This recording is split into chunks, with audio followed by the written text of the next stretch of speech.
क्लांबरधरं विष्णुं शशिवर्णं चतुर्भुजं प्रसन्नवदनं ध्याये सर्वविघ्नोपशान्तये गुरुब्रह्मा गुरुविष्णु गुरुदेवो महेश्वरा गुरु साक्षात् परब्रह्मा तस्मै ஸ்ரீ குருவே நமக. முதல் ஸ்கந்தம் 16வது அத்தியாயம். தலைப்பு பரீட்சித்தின் திக்விஜயம். போன அத்தியாயத்தில் பாண்டவர்கள் மோட்சமடைஞ்சதை அனுபவித்தோம். அப்புறம் பரீட்சித் அஸ்தினாபுரத்துக்கு அரசனாக முடிசூட்டப்பட்டான்கிறதையும் கேட்டோம். அவன் இப்போ எப்படி ராஜ்யத்தை நடத்தினான் அப்படிங்கிறத இந்த அத்தியாயத்தில் அனுபவிப்போம். பரீட்சித் சான்றோர்கள் எப்படி அறிவுரை கொடுத்தாலும் அது பிரகாரம் ராஜ்யத்தை நடத்தி வந்தான். உத்திரனின் மகளான இராவதிங்கிறவளை கல்யாணம் பண்ணினான். ஜனமேஜயன் போன்ற 4 புதல்வர்களை பெற்றெடுத்தான். இந்த ஜனமேஜயன் பிற்காலத்தில் பெரிய ராஜரிஷியா வந்தான். கிருபாச்சாரியரை குருவா கொண்டு கங்கக்கரையில் 3 அஸ்வமேத யாகம் செஞ்சான். இந்த 3 அஸ்வமேத யாகங்கள்லையும் தேவர்கள் நேர வந்து அவங்கிட்ட அவிர்வாகத்தை பெற்று சென்றார்கள். அவன் திக்விஜயம் பண்ணும் பொழுது வேளாளனான கலிபுருஷன் ஒரு அரசன் போல வேடம் போட்டுண்டு ஒரு பசுமாட்டையும் ஒரு காளை மாட்டையும் காலால உதச்சி கஷ்டப்படுத்துறத பார்த்தான். உடனே அவன் என்ன பண்ணான், அந்த கலிபுருஷனை கண்டிச்சான் அப்படின்னு சூதர் சௌனகாதிகர்களுக்கு சொல்றா. அப்ப சௌனகாதிகர்கள் திருப்பி கேட்கிறா, எதுக்கு பரீட்சித் இந்த மாதிரி கலிபுருஷனை தண்டிச்சான்? இந்த சம்பவம் பகவானுடைய திருவிளையாடல்கள் சம்பந்தப்பட்டதாவோ இல்ல அவருடைய அடியார்கள் சம்பந்தப்பட்டதாவோ இருந்தா நீங்க எங்களுக்கு சொல்லுங்கோ, நாங்க வேற எந்த விஷயத்தையும் கேட்க விரும்பல அப்படின்னு சொல்றா. மேலும் அவ சொல்றா, நாங்க லோகக்ஷேமத்துக்காக நைமிஷாரண்யத்துல சத்ரயாகம்னு ஒண்ணு நடத்தினோம் இல்லையோ, அதுல சாமித்ரிகா கர்மா அப்படின்னு ஒரு கர்மா நடந்தது. அந்த சாமித்ரிகா கர்மா நடைபெறும் பொழுது நேர்லயே வருகை தரும்படி யமதர்ம ராஜாவை அழைச்சிருக்கா. ஏன்னா அந்த சாமித்ரிகா கர்மாவின் பொழுது பகவானோட திருவிளையாடல்கள் எல்லாம் அனுபவிக்கிறதா இருந்தா. லோகத்திலிருந்து அத்தனை ஜனங்களும் அந்த சாமித்ரிகா கர்மாவில் பகவானுடைய திருவிளையாடல்களை அனுபவிக்கிறதுக்காக வரதா இருந்தா. இந்த சமயத்துல யாருக்குமே மரணம் சம்பவிச்சிடக்கூடாது, எந்த அசம்பாவிதமும் ஏற்படக்கூடாது அப்படிங்கிற காரணத்துக்காக யமதர்ம ராஜாவையே அங்க அவ வரவழைச்சா அப்படின்னெல்லாம் சௌனகாதிகர்கள் சொல்றா. அப்ப மேலும் சூதர் பேச ஆரம்பிக்கிறார். சூதர் சொல்றார், பரீட்சித் அஸ்தினாபுரத்தை ஆட்சி புரிஞ்சுட்டு இருக்கிறச்சேவே தன்னுடைய சேனைகள் பரிபாலனம் பண்ணிட்டு இருந்த இடத்துலலாம் கலிபுருஷன் வந்துட்டான் அப்படிங்கிற கசப்பான உண்மையை பரீட்சித் தெரிஞ்சுட்டான். உடனே அவனுக்கு ஒரு போர் புரியறதுக்கு ஒரு சந்தர்ப்பம் கிடைச்சிது. அவன் என்ன பண்ணான், வில்ல எடுத்துட்டு தேர்ப்படை, யானைப்படை, குதிரைப்படை, காலாட்படை இந்த மாதிரி பல படைகள் சூழ அவன் திக்விஜயம் பண்ண ஆரம்பிச்சான்.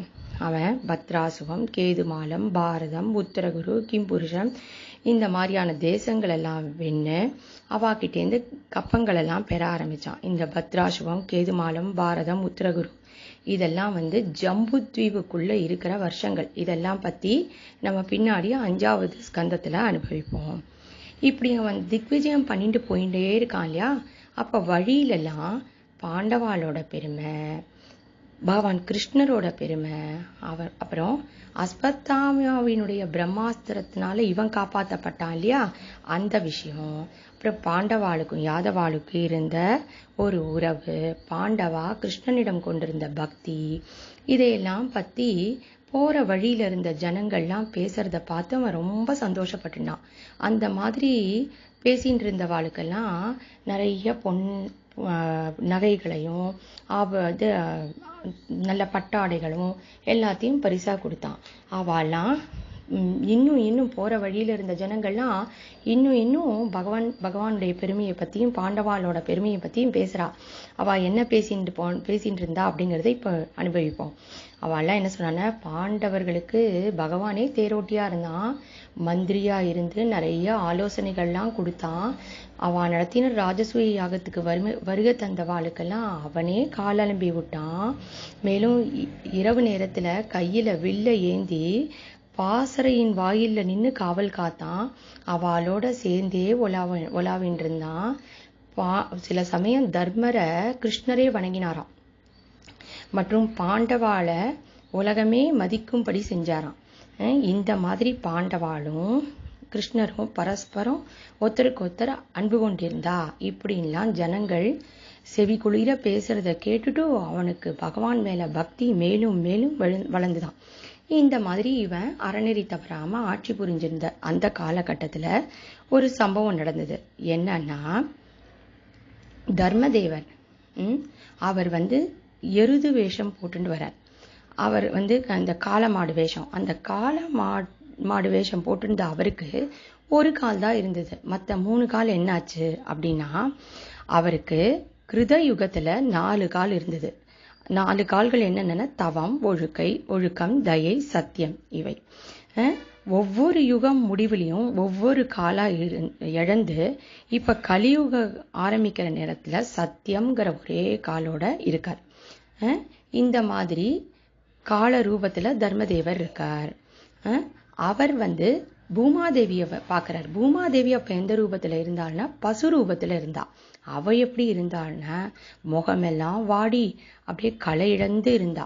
இவா 2 பேரும் ஒருத்தர் சந்திச்சு பேசிக்கிறா. அவளுக்கு நடுவுல நடந்த உரையாடலை இப்ப பார்ப்போம். முதல்ல தர்மதேவர் பேசுறார். அவர் என்ன கேட்கிறார்? பசு ரூபத்துல இருந்த பூமாதேவியை பார்த்து கேட்கிறார், என்னம்மா மங்களகரமானவளே, உன் உடம்பெல்லாம் நல்லா இருக்கா? ஏன் உன் முகம் ரொம்ப வாடி இருக்கு, களைச்சிருக்கு? தூரத்துல இருக்கிற யாரையாவது பத்தி நீ கவலைப்படுறியா? இல்ல நான் 4 கால்கள்ல 3 கால்களை இழந்து இப்ப ஒரு காலோட தான் இருக்கேனே அப்படின்னு கவலைப்படுறியா? இல்ல அரச வேடத்துல இப்ப வேளாளனான அந்த கலிபுருஷன் ஆட்சி பண்ண போறானே அப்படின்னு கவலைப்படுறியா?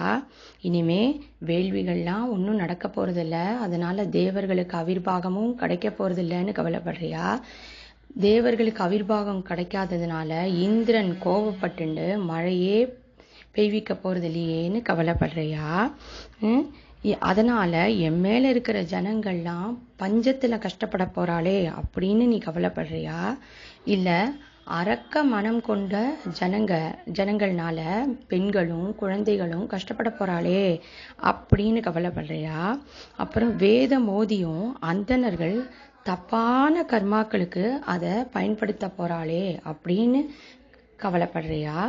இல்ல அறநெறி தவறிய மன்னர்களுக்கு இந்த அந்தணர்கள்லாம் வேலையாட்கள் போல, பணியாட்கள் போல இருக்க போறாளே அப்படின்னு நீ கவலைப்படுறியா? இல்ல தீய அரசர்கள்லாம் அரசாட்சிங்கிற பேர்ல இந்த நாட்டையே சூறையாட போறாளே அதை நினைச்சு கவலைப்படுறியா? இல்ல மக்கள் கண்ட இடத்துலயும் சாப்பிட்டுண்டு, கண்ட இடத்துலயும் தூங்கிண்டு, கண்ட இடத்துலயும் புணர்ச்சி எல்லாம் பண்ணிண்டு இப்படியெல்லாம் இருக்க போறாளேன்னு கவலைப்படுறியா? இல்ல உன் பாரத்தை குறைக்கிறதுக்காக அந்த பகவான் கண்ணன் அப்படிங்கிற பேர்ல அவதாரம் பண்ணானே, அவருடைய திருவிளையாடல்களை ஒருத்தன் கேட்டான்னு வச்சுக்கோ, அவனுக்கு மோட்சம் கூட தேவைப்படாது. அப்படிப்பட்ட பகவான் தன்னை விட்டுட்டு போயிட்டாரே அப்படின்னு கவலைப்படுறியா? நீ எப்பேற்பட்டவோ? தேவர்களே உன்னை பூஜை பண்றா. உன்னுடைய சௌக்கியத்தெல்லாம் இப்ப கலிபுருஷன் அபகரிக்க போறானேன்னு கவலைப்படுறியா? எதுக்கு கவலைப்படுறமா? என்ன காரணத்தினால நீ வருத்தப்படுற? இதெல்லாம் நீ எனக்கு சொல்லு அப்படின்னு தர்மதேவரானவர் பசுரூபத்துல இருக்கிற பூமாதேவி கிட்ட கேட்கிறா. அதுக்கு பூமாதேவி என்ன பதில் சொல்றாங்கிறத அடுத்த ரெக்கார்ட்ல பார்க்கலாம்.